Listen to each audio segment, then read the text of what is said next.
Hey folks, welcome back to another Dice Tower preview. I'm Mark, and today we're taking a look at Shallow Sea, which is brought to you by Bad Comet. It's for 1 to 4 players, ages 14 and up, and games generally run about 30 to 45 minutes. In Shallow Sea, you will embark on an underwater journey to create the most vibrant and thriving marine ecosystem within the Great Barrier Reef. This game is set in the largest coral reef system on Earth, where you and your fellow players interact with an intricate web of marine life. Each creature and coral is interconnected, relying on one another for survival. As you begin your journey, your ocean board is your open canvas of possibilities, and your first decision is a crucial one: which coral tile and fish will you select to lay the foundation of your reef? Each coral tile represents a piece of the Great Barrier Reef, teeming with potential, but requiring careful placement to thrive. The coral tiles are the backbone of your ecosystem, and each has a specific color-coded corner that dictates where fish must be placed in order to complete that tile. On your turn, you'll select one coral tile and one fish from the available pool.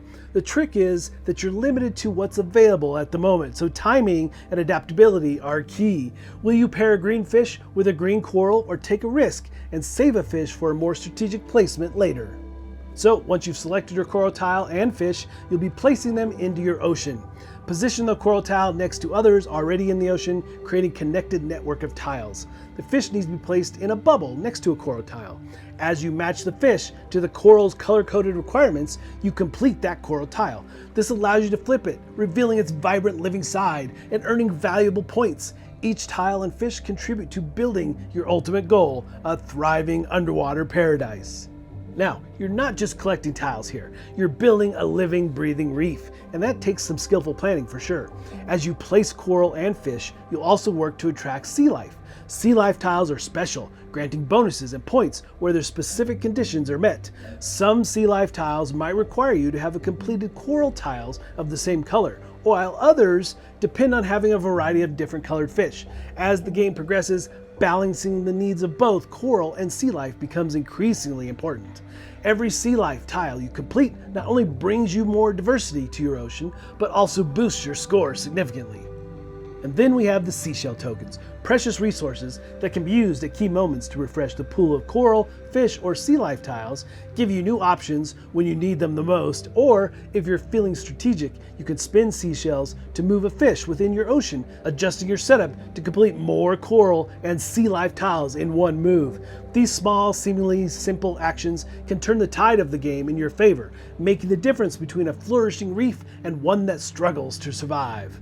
So as the game moves forward, ecosystem cards come into play, offering new challenges and objectives that can shift your strategy. These cards might reward you for completing coral formations of a certain color, or for placing specific types of sea life tiles in your ocean. They add an extra layer of depth to the gameplay, pushing you to constantly adapt your plans to maximize your score at the end. So the game progresses as each player takes turns, selecting tiles and fish, placing them in their ocean, and managing their seashell resources.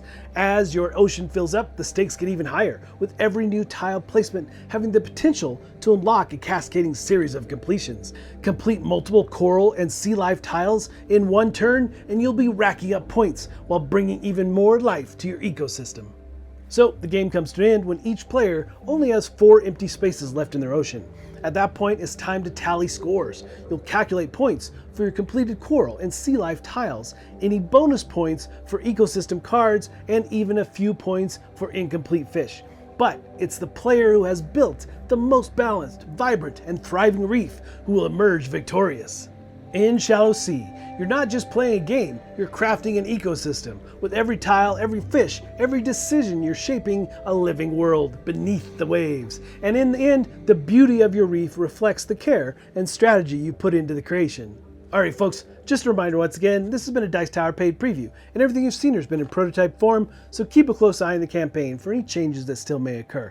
Now, with that said, you know Bad Comet has done a whole slew of these nature-based games, and I've enjoyed them pretty well. However, I have to say that maybe Shallow Sea might be my favorite, just from the puzzly nature of it. You know, as you build out your reef, it's different every time you play, and putting the pieces together, making it and optimizing it, and especially that moment when you get to flip multiple tiles tiles in a turn is just one of those really satisfying things about this game. And of course, along with their production quality, just beautiful even in the prototype. I look forward to seeing the final version for sure. But folks, ultimately, if this looks like something of interest to you, I'm sure they'd appreciate your support. So I think that's it for me, and until next time, we'll see you at the table.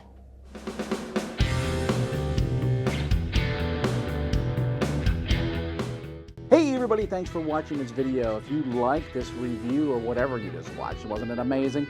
Check out our channel, Dice Tower.